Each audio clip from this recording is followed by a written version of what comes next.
Hi everyone and welcome to my channel Karoline's Knits.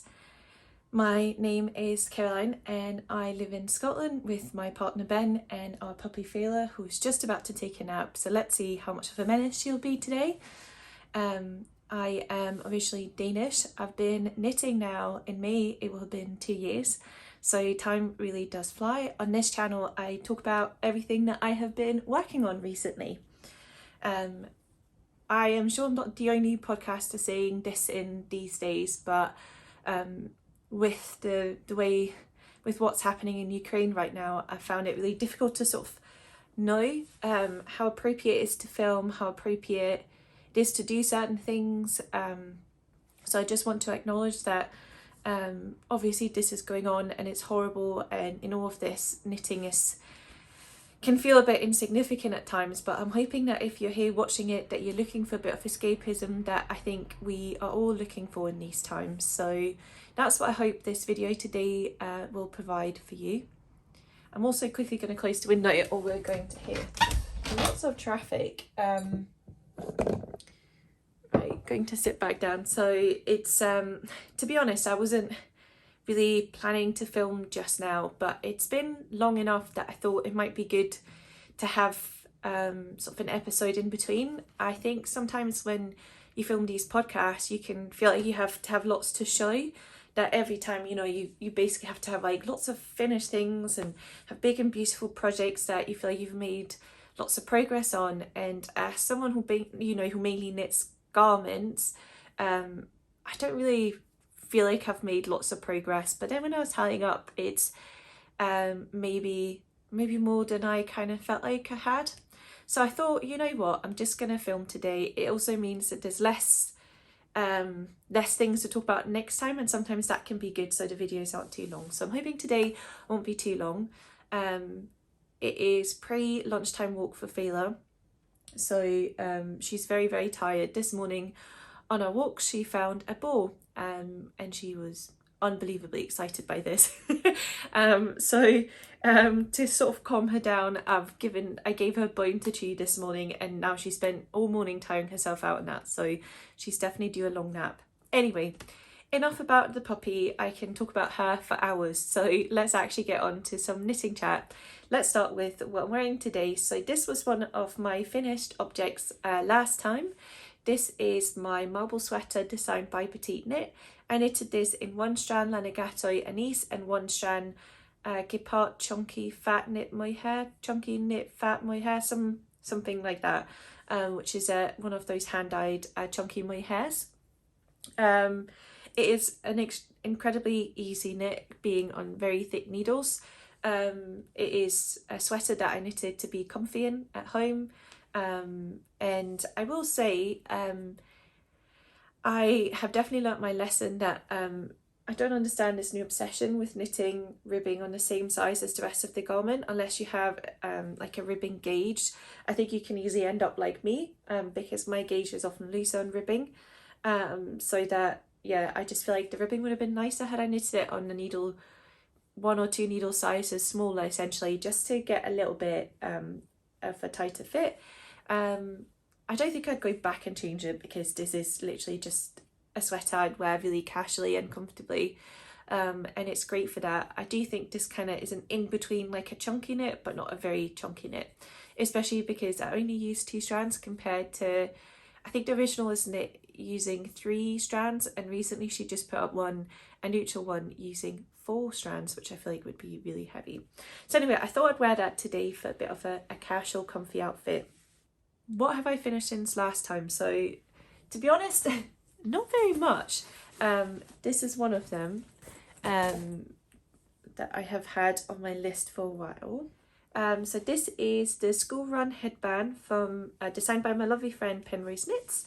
This is actually my second one that I've knitted. It's incredibly easy to knit. The construction is quite simple, and being that it's being that the construction is simple and the stitches needed are simple, it's perfect like mindless knitting. So I basically knit this in a day, and then the seaming took more or less as long because I'm not a big fan of seaming, but I think it's turned out lovely. So if I pop that on for you, I I think the nice thing about headbands is that it's if you have long hair like me, obviously today my hair is down, but often my hair will be out of my face, and it's much easier to do that with a headband. It's knit in 1 strand of Filcolana Peruvian Highland wool in the colour Merlot. The yarn has been kindly gifted by my friend Simona from Knit. The original, I had some left over from another project, and then I asked, I think, for another ball or two, because I knew I wanted to make a headband, and this is basically one of my favourite Peruvian Highland wool colours. My first one I also made in Peruvian. I find Peruvian really soft and comfortable to wear. It's maybe not soft like a superwash merino or even some of the other merinos I've worked with, but I feel like it's definitely comparable to non-superwash merinos, like the Knitting for Olive merino. It's perfectly soft for me to wear around my head, and yeah, it's just so easy. So my first one was in the colour Marzipan, which is that it's a very classic beige, but my auntie saw it and she just really liked it, and to be honest, the beige was never as nice on my hair, I think, as this kind of dark red. So I finally made that. This is a perfect gift knit, so I would recommend. I feel like I'm gonna now go into a segment that I never thought would be such a long-lasting segment, but it's turning into it, which is the Sock Saga, because one of my second finished object is a pair of socks. So this is the Biscuit socks. They have like a biscuit pattern, which I'm hoping you can see. They're DK weight socks, so I knit these on 3.25mm needles in Novita Nala, which is their DK weight sock yarn. It's quite affordable because you get 100 grams per ball, so I use less than 1 ball for these. I think I measured it yesterday. I think I used maybe 69 grams, 70 grams. I can't actually remember. I definitely did put on Ravelry though, if you want to see the exact amount. But yes, I found these were actually really fun to knit. So as you may know if you've been watching for a while, I never really saw myself being a big sock knitter. It was something I always put off because of like small circumference knitting, and it wasn't until I cracked Magic Loop that I also cracked how to knit socks, because I much prefer just knitting the whole sock on Magic Loop. Also these kind of heels where you pick up, I find that still works fine for me in Magic Loop, and it just with Magic Loop I just don't feel like it's as much of a faff, and these were like a perfect sort of mindless but not too mindless knit. The Biscuit sock pattern is a free pattern by a lady called Isabella Handmade Things or something like that on Instagram.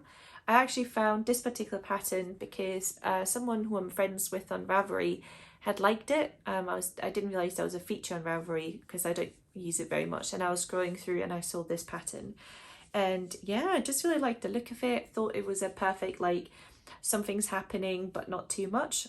What else can I say about these? So I have already worn them. They I've actually washed them so that they look slightly nicer, and I found that the first, like, I don't know how long you're supposed to wear hand knit socks before you wash them, because with the rest of my woolly knits I don't wash them all that frequently to sort of not wear out the you know, the yarn doesn't really need to be washed, right? It's quite self-cleansing. So I probably wore these last week for like 4 or 5 days ish, and the final time I wore them I did find they started to become loose, because the first time I wore them out in my wellies walking feeler, and that's really the type of socks that I want to make. It's socks that I can wear in shoes and still wear if I'm going out, so that I don't have to like change over. Because as much as I like my Sunday socks, they're way too chunky and also way too loose. Again, they just stretch so much that they only really become, you know, house socks or like bed socks or whatever you call it. So I'd kind of hope that these could become like a stable, because being DK weight, they're not thick, but they're also not thin, if that makes sense. They're not like 4-ply. But yeah, the last time they did fall down a little bit, and it is quite frustrating having to like pull up socks in your wellies as you're walking. Now, I am not sure if, so obviously I currently have them on a pair of sock blockers, and I don't know if, I know Rebecca from the Career Bear talked about this. I don't know if you're actually meant to block them on sock blockers, because I feel like I just feel like they become quite stretched from being on sock blockers, and I don't know if that's a good idea. So yeah, I have lots of questions and no answers, but I did really enjoy knitting them, and it's definitely not my last pair of socks for this year. This pattern is a really good stable. The heel construction, I've been told, is a eye of patridge, something like that. Eye of something, which is essentially to create this kind of pattern. You slip some stitches, which almost creates like a honeycomb, and it makes it really reinforced. And then I think it's called a Dutch heel, so like the way you like pick up the stitches has something Dutch in it. What do I know? And for the toes, you just do even decreases all around. So in contrast to my Sunday socks where you had just one line of decreases, here you do it sort of all around the toe, which fits fine on me. This is another pattern where it recommended that through the last stitches that you just pull a loop of yarn.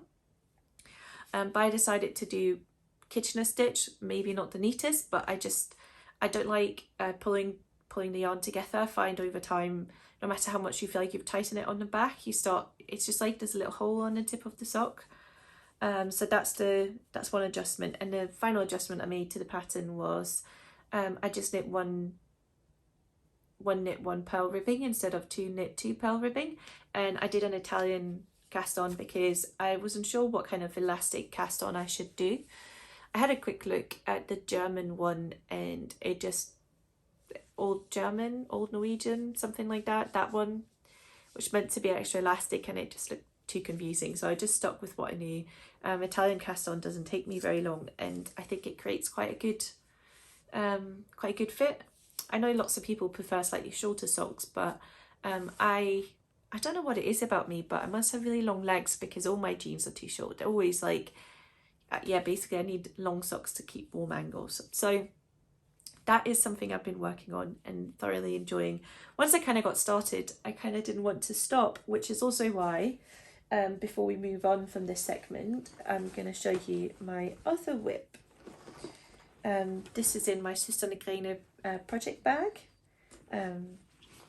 So I'm knitting another pair of socks, my thinnest socks so far, because I feel like I have to be honest and say the Sunday socks were a perfect beginner's project. The thick yarn knits up really fast, you know, the construction is proper simple, and then I feel like the Biscuit socks were like one step up in difficulty level, and then I have been making these. So I don't know what this kind of patterning is called. I thought it was called fake cables, but maybe it's not. I know that my favourite things knitwear is about to release a pattern that uses this technique, or at least something that looks incredibly similar, so I presume they're made the same way. So I'm still on sock number 1. So you have, you know, this like cabled pattern that goes along the leg and then down on the foot, and I'm probably, should we guesstimate, about halfway, maybe not halfway quite yet, but not far off. These are the Soulmate socks, which is a pattern from Woolyknit, and I'm also knitting it in one of their wool cones, or wool sock cones I should say. So this is a 10% wool blend, it's a 90% wool, British wool I think, and a 10% nylon blend. This is in the colour Mink, which on their website looked, it's funny because I feel like on the cone it does have quite a pink tint to it. I have another yarn in my stash from a different brand called Mink, so it must be an accepted colourway, you know, like a colour that should look a certain way, and that is like a very like a pink with a greyish tint, whereas I feel like this is knitted up, to me it looks like taupe, or like a kind of brownish colour, even more than it does on the cone, so maybe with a slight pink hint to it. Anyway, it's a very neutral lovely colour.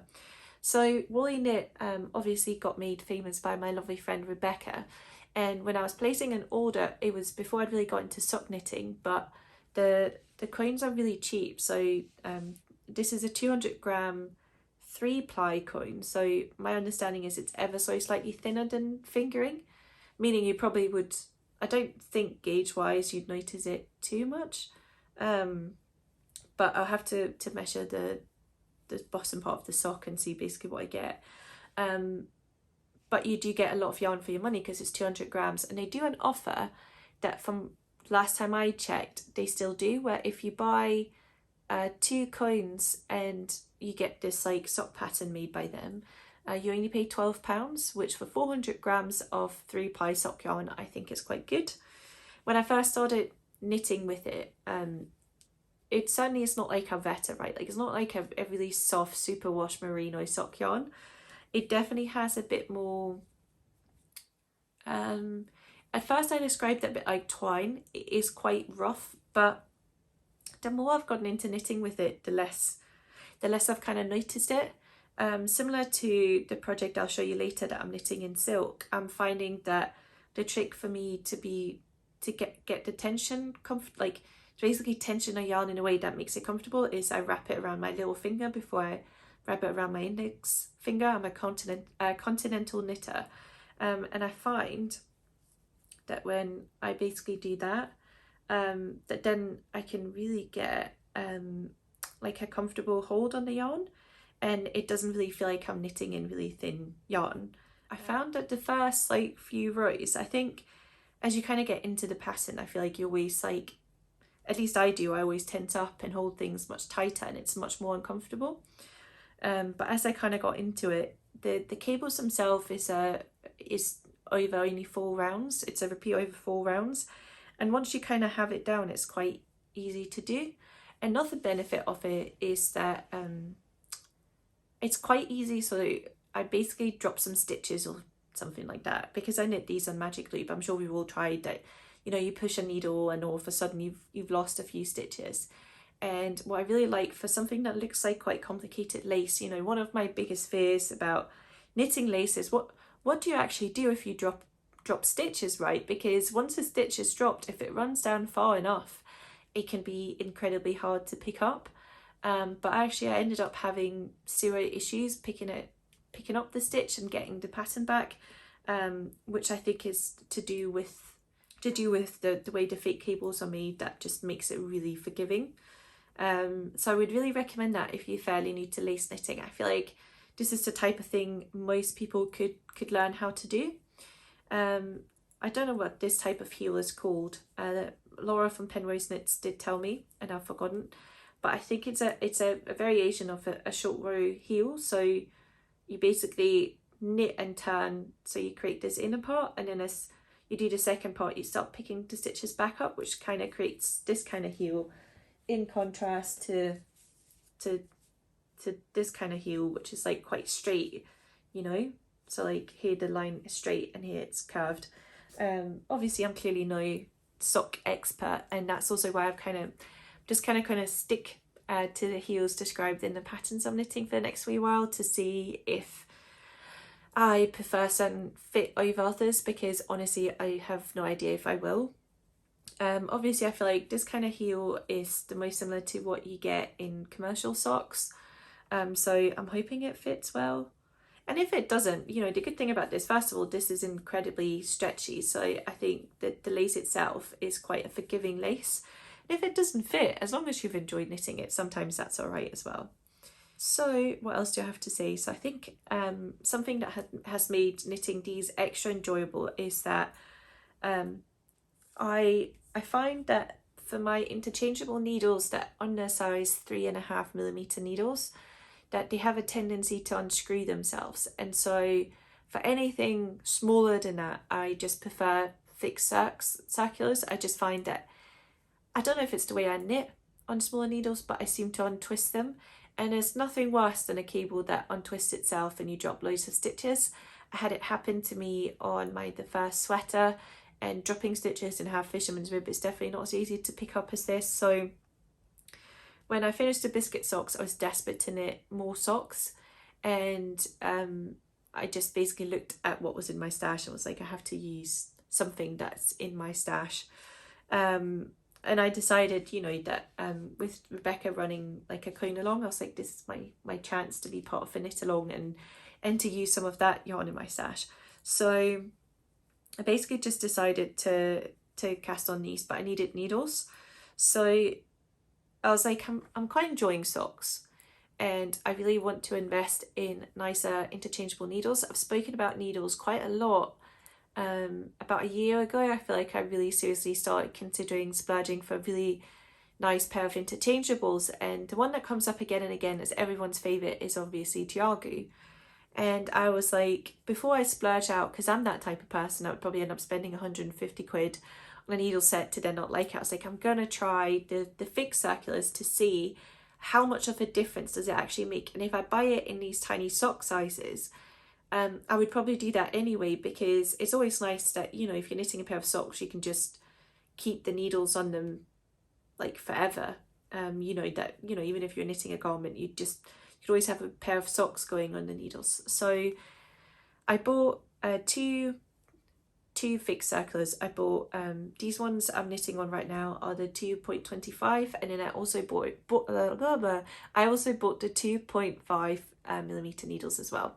I decided to I think the pattern says 2.5, but I just find in general I seem to knit looser and looser as time progresses. So I find in general just sizing down that 0.25 millimeters just seems to work well. So I thought, you know what, I'm gonna try that. If it's nightmare, it's nightmare. I'm probably gonna wash and try on this sock before I knit the second sock, just in case. So the Tiago needles, wow. They are an absolute pleasure to knit on. I really think for Magic Loop, as everyone's been saying, and I've kind of been ignoring because I don't want to pay, like, the fixed circulars are £12 per fixed circular, which to me is an obscene amount of money for a set of needles, but they are just stunning. As everyone has said, for me the really standout thing about them is the cable. If you've ever knit like, so for example, for the biscuit socks, I used Knit Pro Sings, which I also have in the interchangeable, but these were fixed, and I just found that when you do Magic Loop, the cable has a tendency to like twist itself really weirdly and get kind of tangled up, and it can make things a bit awkward. And as they promised, this cable has zero memory. Someone in my knit group asked, do you still find that it's flexible? And I find it's plenty flexible. You know, you have no issues like really scrunching it up, or like, you know, I don't get like a weird join in Magic Loop. It sits quite tight, but you don't get any weird kinks. Another thing I really enjoyed about these is that this join on the fixed cable is lovely, which they're on most fixed cables, or fixed circulars, but I think it's extra nice on this. And then the final thing is like, well, not the final thing, there's more things. I love the tip of these. They are sharp without being like mega sharp, so they're really easy to knit this kind of so as part of this pattern you have to pass over a stitch over 2 stitches, and that can be obviously a bit fiddly, but these are perfectly sharp to do that, but not enough to like hurt your fingers. And they're just so lovely and slippy, so you just, not so slippy that everything flies off them, but slippy enough that it just moves smoothly. So unfortunately, the only thing this has proven to me is I will probably have to invest in a set of Tiago needles, because I think it's the needles for me. It ticks a lot of the boxes that are really important.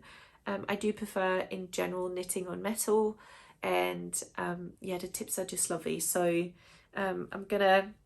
I've not been buying, actually I just broke my not buying yarn in 2022. I'm just gonna have a sip of tea. I recently broke that because I decided when Knitting for Olive was donating everything they earned to order some silk mohair, but in general I'm still very much trying not to buy yarn for the sake of it. So I'm only trying to buy yarn if it's like a second strand, or if it goes with a different project. As I build up more and more leftovers, you know, I might buy some yarn to create stripes or that kind of thing. But I'm trying to be really disciplined. For example, yesterday I caught myself looking at sock yarn, because now that I've like apparently become this sock knitter, I was like, well, maybe I could use some more sock yarn. But I have plenty. Honestly, I do. I have plenty to knit quite a few more pairs of socks, and so I'm going to tell myself to knit through that first, and then if I am still massively into socks after that, then I may buy some more sock yarn. So I feel like it's going to take a while before, like, I can't even tell that I'm knitted from this yet. So I feel like I think on their website they say you should get approximately like 2 full like long pair of socks out of a coin, but I think I might end up getting more. I think I just prefer a slightly tighter fit, so I knit at a tighter gauge, and thus I use less yarn. So yeah, so basically all of this to say that I'm kind of hoping that the money I will not be spending on buying yarn, that I can spend on the Chiagu needles instead, because I think they'll be a worthwhile investment. If any of you are UK based and you know of a shop that you bought them from that you were really happy with, then let me know. I'm a bit undecided if I should buy the large set, which is includes, so like the only thing about the interchangeable from Chiagu is that from Knit Pro I'm used to the cables fitting all the sizes, which I know it doesn't for Chiagu. And I feel like because they're American sizes, I would have to supplement, especially because you get a 325 and a 375, but you don't get a 3.5. I don't think you get a 3mm or 3.5. So I'd have to buy those, and then for the bigger sizes, I just feel like I'm never gonna knit on a 6.5 or some of those random sizes to have at the bigger end of the complete set. Plus I have loads of interchangeables in that size, so I don't know if I'll just stick basically to buying the small set and buying a few extra long cables. From my knit list this year, I might have a few projects on 5.5, but I think most will actually be on less. So yeah, I don't know. I'd love to hear your thoughts about that, and also I'd love to know if you bought them anywhere. The price seems to be pretty consistent across. It doesn't seem to be one of those where you can get really lucky and save lots of money.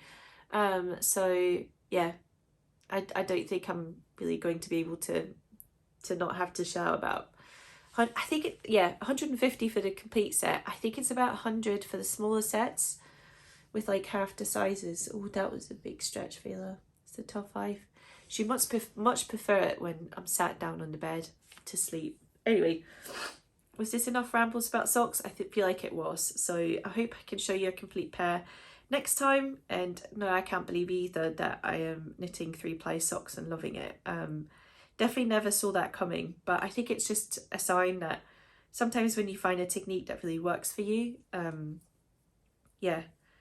I also think, based on what's going on in the world, before I move on to my other whips, that in this kind of high anxiety time, what I have really been craving is, often I crave mindless knitting if I'm really stressed and that kind of anxious, like, so more like stressed and anxious, I guess. Often then I crave mindless knitting, you know. I crave keeping my hands busy. I find often when I'm stressed I can struggle to just sit down and breathe and not feel like I have to be busy all the time. And mindless knitting kind of gives me that feeling that something is happening, but without struggling to sit down. Makes me sound a tiny bit it doesn't sound very good, does it, to struggle with that kind of attention. So I hope it's not just me. But I've been finding when I'm anxious, I actually crave something that requires my brain to keep track of something as I'm knitting it, and this has just been perfect because it's repetitive enough that I don't have to like sit and look at a chart or like struggle to watch the telly or whatever. But it's still not so mindless that I don't feel like I've found myself sitting down to knit this in complete silence, and I really rarely knit without having something else going on, just because I've been enjoying it so much and I've just find it really therapeutic to knit. And I can tell when planning my future projects that I am really drawn to projects that have that kind of element to them, that kind of not completely mindless but also maybe not like crazy big lace charts. So yeah, I'd love to hear if I'm the only one that kind of goes down that direction, like how your emotional state can kind of change what you kind of crave to knit. And I also feel like that's why, basically, to move on, this is the end of the Sock Saga segment for this time. So I had really truly hoped, if I'm honest, this is reaching the end of this ball, it's done a proper, it just splattered all over the place. I had really hoped that I would have finished this for the next episode, because this is exactly what I crave when I'm really stressed, but I just haven't been that kind of stressed where that's what I've needed. So this is the test knit of the Office Tee by my lovely friend Nina from Knitflitter. This beautiful yarn is sponsored by Sysleriget. So yeah, so what I'm currently, so this is the pure silk. It's hand dyed by Sysleriget, which is a Danish hand dye. You might have heard of them. I know Petite Knit has used quite a lot of their yarn. So the first one was the Wednesday sweater, that kind of unicorn party was from them. But anyway, this was kindly sponsored by them. I know that they've just restocked a pure silk, and they have restocked, they have some of this colour as well, which is the colour Fluff, which personally I just think is knitting up stunningly. It's not too crazy, but still like something is happening. So yeah, I'm absolutely loving it, but I've now hit the part of the body that just does not feel like it's moving for me, and it's leaving me a tiny bit like, I just feel like I'm making no progress. I really truly enjoyed knitting the raglan, or like the saddle going into raglan shoulder. I found that was actually went a lot quicker than I expected, but the body itself has just taken me forever, and I think it's because I haven't really been craving that mindlessness. I also find that silk just seems to be, I just find that when I knit it, it just does not flow as much. I decided, this is knit on 3mm needles, I decided that I was going to buy fixed circulars in 3mm, in 3mm to knit this. And at the time I spoke to Nina, so Nina is, she always knits on wooden needles, and I was like, I don't know if maybe metal would be too slippy, and she definitely thought it would be too slippy. So in the end I bought these Knit Pro Ginger needles from my lovely friend Simona, and I just wonder if they're maybe not slippy enough. I actually think I would have been quicker on metal, but now I'm too scared to put them on metal needles in case my gauge really changes. So anyway, all of this to say, I hope it is completely done next time. Also because I think it will look much nicer after a wash. Hello, my love. I'm just finishing off a YouTube video.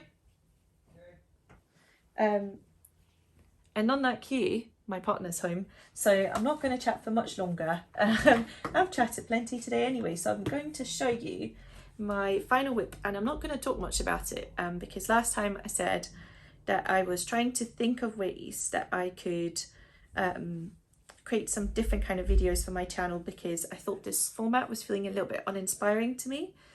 I did actually decide to watch back some of my previous videos, and it's nice to see firstly how far I've come, but also sometimes when you edit it, I just feel like you don't really watch it, you just kind of, you look at what you need to edit and then kind of move on. And I was like, oh, these videos are actually a lot nicer than they feel like when you're editing. So anyway, I'm just quickly going to show you this. All of this to say, I'm basically filming the process of knitting this, because I feel like I often get questions on my thought process, and I thought it was maybe nicer to talk about how do I substitute yarn and what gauge swatching is like, and what I go through when I actually knit a full garment in a bit more detail. So I'm going to do that.